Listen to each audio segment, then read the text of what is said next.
People who take massive war crime level dumps in public bathrooms but don't flush. Why? I did this once because I had no choice. I had to be somewhere early for work that was 5 hours away. So I'm driving this whole time before sunrise, drinking coffee, a little nervous for this work thing, and now I have to speak bad. I find a random Denny's and run straight to the bathroom. There's only one stall. I lock the door and turn to find someone clogged the entire bowl with paper and ass gaskets. I proceed to push out this ridiculous soft serve mountain on top of the soggy paper platform. Like a McDonald's ice cream cone. But speep.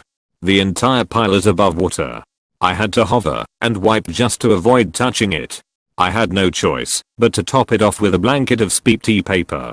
By the time I'm done, the summit is a good 3 inches above seat level. I could push that flusher 100 times and the whole structure wouldn't budge. Absolutely shameful.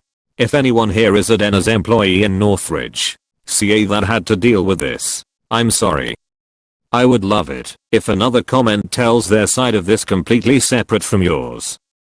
Imagine if a worker saw the first speep, left to go get into their hazmat suit, and came back to see the speep had tripled in size. Used to work in a small office with 2 separate bathrooms, one on either side of our office space. Each was a tiny room with a toilet and a sink.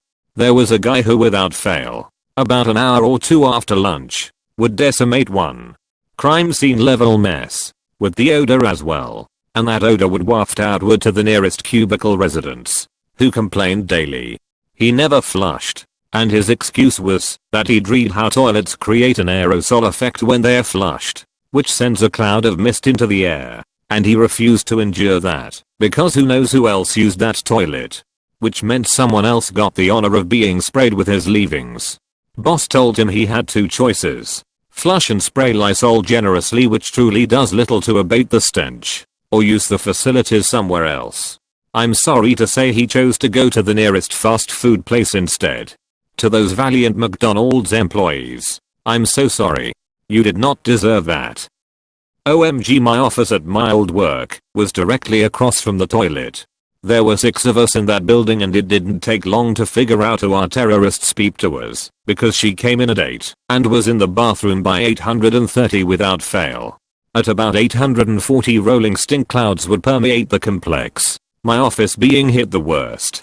But honestly it smelled so bad everyone was near to being poisoned on a daily basis. Paint peeled.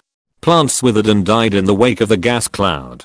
She ate a great deal of fried food and drank nothing but coffee and soda, at least while at work. I took to closing my office door at about 820 and took to rolling up a blanket to block the space between the bottom of the door, and it seemed to help at least keep the air breathable without the aid of gas masks. Other tricks we tried were putting a box of matches in each of the offices so we could strike them to cover up the stench, but those got taken away by management. I suppose they feared we'd burn the place down after being blinded by the stench and dabbing Vicks under our noses.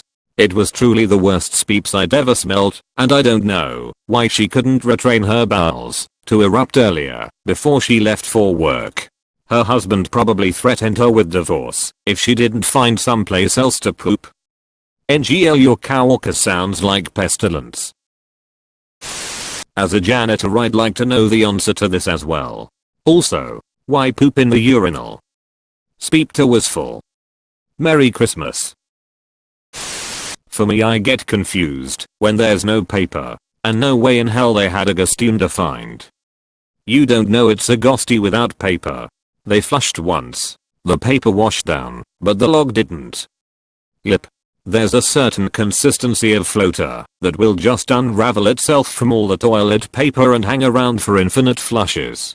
I have lived with one of those people. Said person would wipe, close the lid and flush. If they were in a hurry they wouldn't bother reopening the lid to check. I believe it's called the fight or flight response. Lord knows I booked it out of there. You flush? He asked, realizing he might not like the answer. What if it's so large it doesn't flush? Poop knife.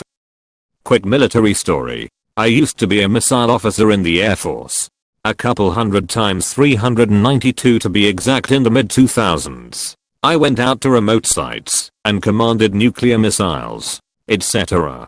Anyway, those remote sites had underground capsules replete with toilets. Some of those toilets didn't work too well on the solids. So, some of my compatriots developed a poop knife, i.e.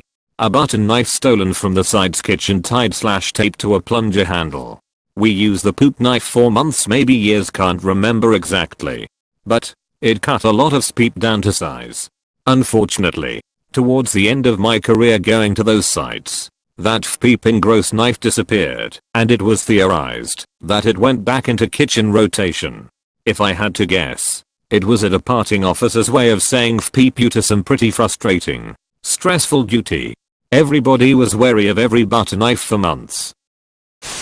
Can't flush it if it's on the floor, now can I? Fair play. My dude really said check and mate. Well, having had the office by the bathrooms, I can probably tell you.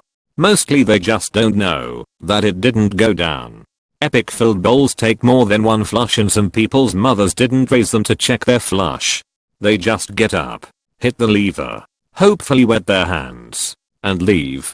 Other people clog the toilet. In my case we had a plunger, but many bathrooms just don't for some ungodly reason. And even in our case, many people just leave because they don't know how/don't want to deal with a clogged toilet. Again, I blame bad parenting. Probably just didn't get enough hugs as a child. Oh, and there were a few people that put peeping paper towel in the toilet. Those are the cat stranglers. You really have to watch out for them. I only recently discovered our toilets at work are this way. In my defense, apparently the pipes are peeped up, and it's a delayed reaction. I only found out recently because I was the one of a couple people in the office, and I was having a pretty bad stomach day. I knew for a fact that no one had gone in between my trips, and yet there was my shame in all its glory. It had come back for revenge, or to say hello. I'm not sure. It was not ready to depart this world. It was unfinished business. I did my deed. I watched it flush. The water filled back up. It was clean. Then, I waited. Sure enough, it came slinking back out like a guilty dog after eating trash. I flushed twice for number 2 now. That seems to do the trick. Sure enough, it came slinking back out like a guilty dog after eating trash. Lol. Some people like to show off. If they wanted to show off, then they should just put it in a Ziploc bag and passed it around the arbors. The Waffle House seems like a more appropriate venue. One time I was in a really crowded airport bathroom and had to pee after this long flight. I ran into the bathroom and every stall had a long line coming out of it except for one stall. I took my chances and chose a stall without a line. There was a speep mess everywhere. I really had to pee, so I aimed where the toilet was hiding underneath all the poop. As I'm peeing, a line starts to form outside the stall because the next people in line now think the toilet is usable. I start freaking out because they are going to think I'm the one who left all the poop. I finished peeing, opened the door, and shouted I didn't do that. It was like that when I got here. I heard the next guy in line start swearing when he saw what was in the stall. I walked away with the idea that at least it's an airport states away from where I live, and hopefully nobody will ever recognize me. Very relieved to see that you're a dude. At first was thinking female, and was horrified at the thought of hovering over that and the potential splashback. What about the people that have sticky poop where no matter how many times you flush it doesn't dislodge and you have to use another bowl? I imagine the dude doing the walk of shame to another stall to continue on his path of toilet destruction.